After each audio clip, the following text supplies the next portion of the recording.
Il y a des moments dans la vie qui changent tout. La perte d'une personne qu'on aime en fait partie. Quand quelqu'un d'important disparaît, ce n'est pas seulement une personne qu'on perd. C'est une présence, une voix, un regard, une habitude. Du jour au lendemain, une place énorme dans notre cœur devient vide. La vie continue autour de nous, mais à l'intérieur, tout est différent. On se surprend à penser qu'elle va revenir, qu'on va l'entendre ou la voir. Mais la réalité s'impose doucement et la douleur arrive. On remarque chaque petit détail qui rappelle cette personne, une photo, une chanson, un lieu, un geste. Les moments simples deviennent précieux, un rire, une conversation, un repas, une promenade, une discussion tard le soir. Souvent, on pense, si seulement j'avais su, si seulement j'avais pris plus de temps, si seulement j'avais dit ce que je n'ai jamais dit. Mais personne ne sait quand un dernier au revoir devient un adieu. La douleur est immense, lourde et silencieuse. Elle revient par vagues, dans les moments importants comme dans les moments simples. Chacun vit le deuil différemment, mais tous ressentent le manque. Avec le temps, cette douleur change. Elle se transforme en souvenirs doux amers, remplis d'amour et de nostalgie. On comprend que cette personne a laissé une empreinte profonde dans nos valeurs, nos choix, nos habitudes, dans les phrases qu'elle disait,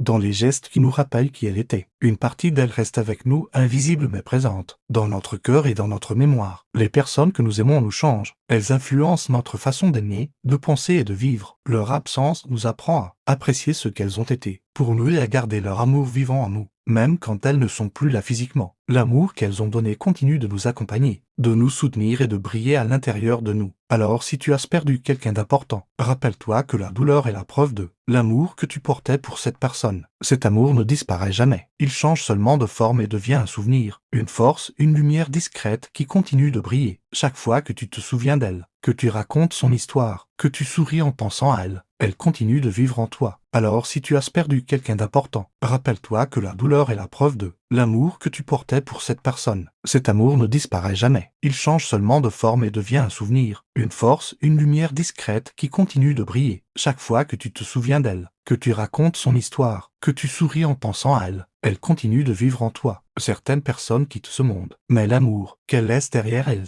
reste pour toujours dans le cœur de ceux qui les ont taillés mais accent aigu. Parfois, après une perte, on se surprend à revivre les mêmes souvenirs encore et encore. On se rappelle de leur rire, de leur façon de marcher, de leur manière de regarder le monde. Et chaque souvenir nous fait sourire, et parfois pleurer, parce que la mémoire est à la fois un cadeau et un rappel cruel. Elle nous permet de les garder vivants dans notre esprit, mais elle nous rappelle aussi qu'ils ne sont plus là, physiquement, à nos côtés. On apprend à se relever après les larmes. On apprend à continuer à aimer, même si une partie de nous reste en deuil. On apprend que la douleur n'est pas un signe de faiblesse, mais un signe que ce que l'on a perdu était précieux, que ce que l'on a partagé avait de la valeur, et que, même dans l'absence, il y a quelque chose qui ne disparaît jamais, l'impact qu'ils ont eu sur notre vie. Parfois, on découvre que ces pertes nous enseignent plus que n'importe quelle leçon de la vie. Elles nous montrent ce que signifie réellement aimer. Elles nous rappellent d'être attentifs aux moments simples, aux petites choses qui paraissent insignifiantes, mais qui, un jour, deviennent des trésors. Elles nous poussent à chérir chaque sourire, chaque mot, chaque étreinte que nous partageons avec ceux qui sont encore là. Et au fil du temps, la douleur devient plus douce, comme un voile sur la tristesse. Les souvenirs deviennent des compagnons silencieux. On peut parler d'eux sans pleurer, ou pleurer en parlant d'eux. Et chaque émotion est légitime. On apprend que pleurer ne diminue pas la force de l'amour, mais la confirme. Parce que l'amour est ce qui continue, même quand la personne n'est plus là. Il arrive un moment où l'on sourit à nouveau sans culpabilité, où l'on peut se rappeler d'eux et sentir une chaleur au lieu d'un vide, parce que l'amour qu'ils ont semé continue de fleurir à travers nous. Et chaque fois que l'on repense à eux, que l'on raconte leur histoire, que l'on vit selon ce qu'ils nous ont appris, ils vivent encore un peu. Ils vivent dans notre façon de sourire, dans nos gestes de bonté, dans notre façon d'aimer. Ils vivent dans la manière dont nous transformons notre douleur en souvenir, en force et en lumière. Alors, même si la perte nous fait mal aujourd'hui, même si certaines nuits semblent interminables, même si le vide semble impossible à combler, il y a toujours une vérité inébranlable, ce que nous avons aimé ne disparaît jamais. Il se transforme, il nous habite et nous guide. Et tant que nous gardons leur mémoire vivante, ils marcheront toujours avec nous, silencieusement, mais pour toujours, parce qu'au fond, les personnes que l'on aime ne nous quittent jamais vraiment. Elles continuent de nous parler à travers nos souvenirs. Elles continuent de nous inspirer à travers nos choix. Elles continuent de nous aimer à travers la manière dont nous aimons encore. Et c'est cette lumière, cette force invisible, qui transforme la douleur en quelque chose de beau, quelque chose d'éternel.